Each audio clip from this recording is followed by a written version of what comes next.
you can't just talk the talk, you have to walk the walk. I'd rather see a sermon. Well, the Attorney General's office, led by Keith Ellison, has requested 30 years, which in some calculations is the max he can get.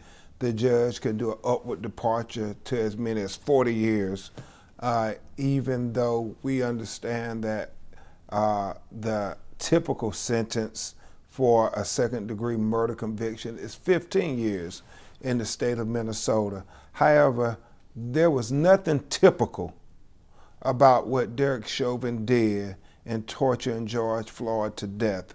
So we don't expect it to be a typical sentence.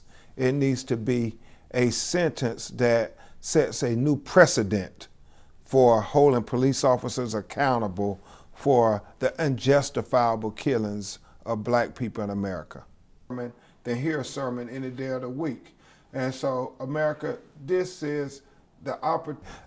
I believe we're at a fork in the road. And will America take the path less traveled and say, we're not going to continue to do what we've done in the past when it comes to policing in America and the brutality of marginalized people? Or are we going to go down the road that's so familiar to America because they've been doing it since the beginning of policing in America with the slave patrol? Talk about it. This is the opportunity to make the rhetoric reality when you think about the Declaration of Independence. Obviously, it's been a very emotional journey for them. They're anxious and tense, as anyone would imagine. To us, George Floyd is a cause. He's a case, he's a hashtag. To them, that's their flesh and blood. You know, that's their brother for people who have siblings.